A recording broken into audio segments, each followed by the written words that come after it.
அதை தொடர்ந்து இந்த இதில் வந்து திட்டத்தில் நீங்கள் பார்த்தீங்கன்னா, நீங்கள் உங்களுடைய நிதிநிலை அறிக்கையிலே நான் படித்தேன் என்னவென்றால், நீங்கள் 6000 கோடி அதுக்கு ஒதுக்கியிருக்கீங்க.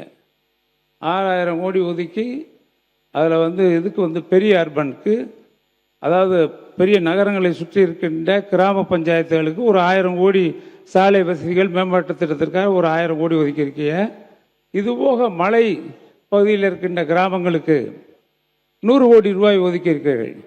எங்கள் ஆட்சியிலே, கடந்த ஆட்சியிலே மலையில் இருக்கின்ற கிராமங்கள் அத்தனை கிராமங்களுக்கும் முதலமைச்சர் சாலை திட்டத்திலே மட்டுமல்லாமல் பல்வேறு திட்டங்களிலே மழை வந்து நீங்கள் நாமக்கல்லில் பார்த்தீங்கன்னா, நாங்கள் வந்து போதமலைக்கு 130 கோடி ரூபாயில் இன்றைக்கு சாலை அமைக்கப்பட்டிருக்கிறது.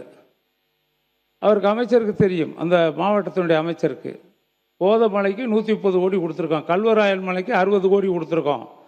இப்படி ஒவ்வொரு மலைப்பகுதியில் இருக்கக்கூடிய அத்துணை சாலைகளையும் இணைக்கின்ற பணியை முடித்து ஒரே ஒரு 5 சாலைகள் மட்டும்தான் மலைப்பகுதியில், நீலகிரி மலையாக இருந்தாலும் சரி, அல்லது இருக்கக்கூடிய நம்ம ஏற்காடாக இருந்தாலும் சரி, அல்லது கோடை மலைப்பகுதிகளாக இருந்தாலும் சரி, மேகமலை பகுதிகளாக இப்போ போராட்டம் நடக்குது, அந்த மலைப்பகுதியிலே சாலைகள் அமைத்திருக்கிறோம். இப்போ வெளியேற சொல்கிறாங்களே, அதிலே சாலை அமைத்த ஆட்சி எங்களுடைய ஆட்சி. அனுமதி கொடுத்திருக்கிறது இது வனத்துறை. ஒரு 5 சாலைகளுக்கு மட்டும்தான் வனத்துறை அனுமதி கொடுக்காமல் இருக்கிறது. எங்கள் ஆட்சி காலத்திலே அத்தனை மலைப்பகுதிகளுக்கும் நாங்கள் சாலைகளை அமைத்திருக்கிறோம். அது மட்டுமல்லாமல் அவங்க வந்து அதற்காக 100 கோடி ஒதுக்கியிருக்காங்க.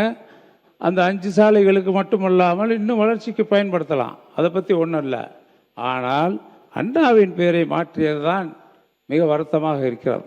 எதற்காக அண்ணாவின் பெயரை மாற்றி தமிழ்நாடு வெற்றி என்ன, வில்லேஜ் எம்பவர்மெண்ட் டிரான்ஸ்ஃபர்மேஷன் ரெஜினமேட்டிவ் இனிஷியேட்டிவ் என்று சொல்லியிருக்கிறார்கள். நீங்கள் அதை வச்சுக்க, கொள்கையாக வேணால் வச்சுக்கலாம் அந்த அப்ரிவேஷனை. ஆனால் என்னை பொறுத்தளவில் என்ன சொல்கிறேன் என்றால், திட்டத்திற்காக நிதி என்ன ஒதுக்கியிருக்கிறீர்கள் என்றால் ஒரு 7100 கோடி ஒதுக்கியிருக்கீங்க. எங்களுடைய ஆட்சி காலத்தில் நான் குறிப்பிட்டு சொல்ல வேண்டும் என்றால், ஒரு ஒரு விவரத்தை கொடுத்துருக்காங்க, எவ்வளவு கொடுத்துருக்கோங்கிறத.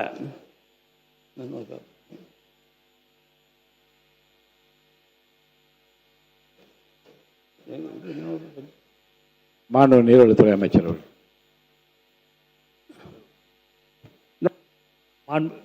அண்ணா ஒன்றே ஒரு மாண்பு பேரவைத் தலைவர் அவர்களே, அண்ணன் சொன்னாங்க எல்லாம் மலையில் வசிக்கிறவங்களுக்கெல்லாம் ரோடெல்லாம் போட்டிருக்கிறோம் அப்படின்ட்டு.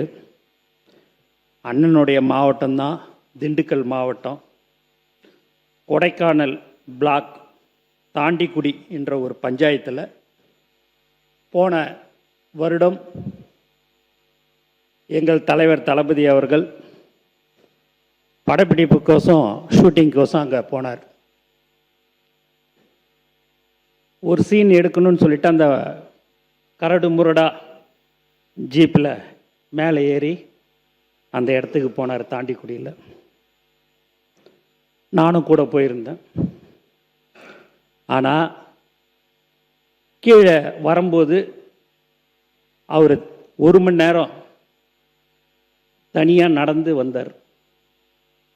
வந்த உடனே 15 வருஷமாக அந்த இடத்துல ரோடு வசதி இல்லை.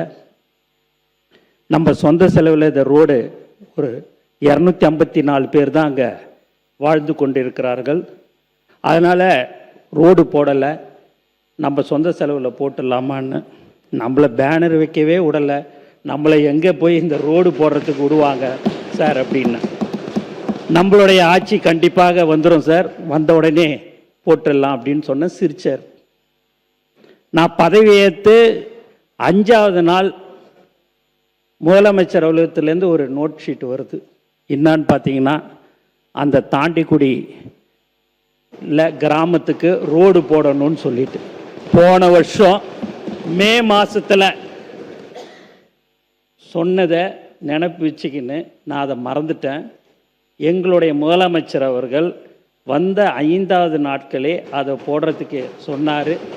இன்றைக்கே சுமார் 5 கோடி ரூபாய் ஒதுக்கீடு செய்யப்பட்டு இன்று வேலை ஆரம்பிக்கப்பட்டிருக்கிறது என்பதை இந்த அவையில் நான் தெரிவித்துக் கொள்கிறேன்.